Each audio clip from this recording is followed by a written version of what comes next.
Geez, Barbara, talk about a tough act to follow. I mean, come on. You know, it's said that in life, 7 people and 5 decisions make up your life, or vice versa, something like that.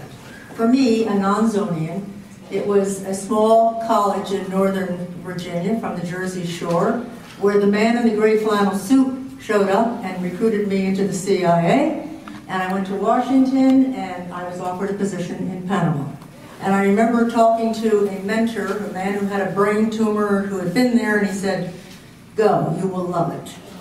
Well, the CIA sent me to Panama from New York on the Cristobal. Doesn't get much better than that, folks. While aboard, some locals praised life in Panama, telling me, among other things, that I would love a man who played the organ. And I remember thinking, I can't look that geeky. What a lesson in ignorance that was, folks. As I recall hearing Lucho for the first time in the Bay of Easter Room at the El Panama Hotel playing for a cruise ship, my mouth hung open. I have exquisite memories, and isn't it great that Frankie and Chippy and the rest carried on such an amazing legacy? He was indeed Senor Panama. In the opening pages of this book, Chuck Hummer speaks of reflections, and I look at him and laugh, because with everything Chuck has accomplished, I can only focus on being in a sleigh riding into the Union Club in my sexy little Santa Claus bathing suit. And Chuck was putting on his own magic show for the Navy League audience, and somehow managed to get that damn sleigh up to the 2nd floor, just as he managed smoking cannons on our pirate ship float for the infamous Army-Navy games that we did there. Anyway, his story tells of his grandfather, Charles, seeing jobs in a newspaper in New Jersey in 1904. In my writing, I contacted a Kalamazoo library trying to verify if Herb and Bill Dawson's grandfather saw similar ads. Whatever, the ads had to be very enticing, because James Butler took 7 little kids to the zone in the early 1900s. Maybe they traveled together. Or maybe he traveled with Edith Huff Willoughby's grandfather, and her account of Ludwig Maynard includes, quote, Ludwig sailed to Panama at 3 p.m. from Pier 57 at the foot of West 27th Street in New York on Sunday, July 3rd, 1906. What a great piece of information. And I would love to believe that Herb Dawson's grandfather, James Butler, and his wife and 7 kids sailed about the same time. But even if they didn't, the like-mindedness of Charles Hummer, James Butler, Ludwig Maynard, and so many others greatly feeds the imagination. In rite of passage, I learned Blanquita McNatt's grandfather, Juan Antonio Guisado, was the founder of the brave firefighters known as the Bomberos.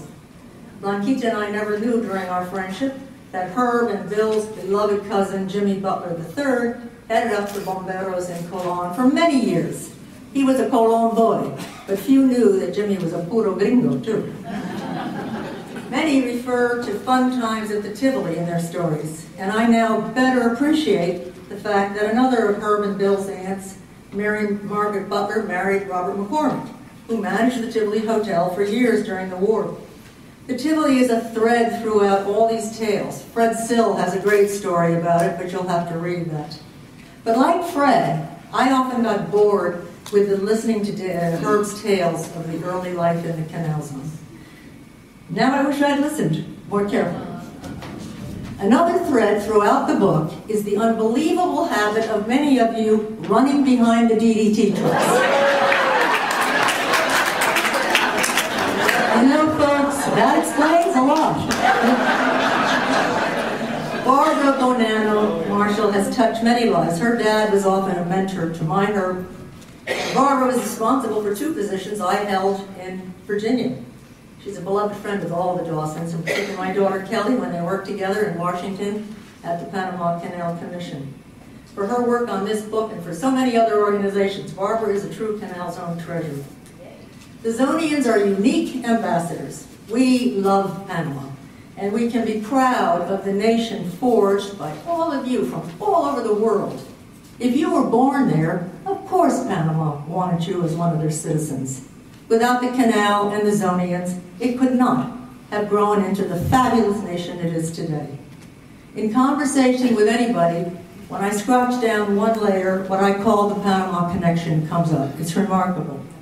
Jim Deslandis, who I understand thought about this book, what a great idea. I would love to see who was the first and the last official Zonian. That would add quite a tale to this saga. This book pays tribute and respect, and that's what it's all about. Thanks are widespread and noted in the acknowledgments. What an effort by all who worked on and contributed to this project. I am very honored to have been part of it. Bravo. Thanks.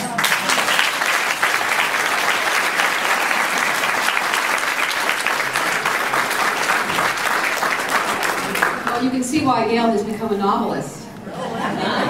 She has just newly published a book. This is a fabulous book, and she's had a book signing in the museum room, and it is the story. It's called The Return, and it's Gail's. Well, no, it's just a quickly. It's a Vatican plot of Jesus Christ returning to Earth with many of its worldly scenes all over the world, and then a lot of it featured in Panama, the Contador Island. So please see this.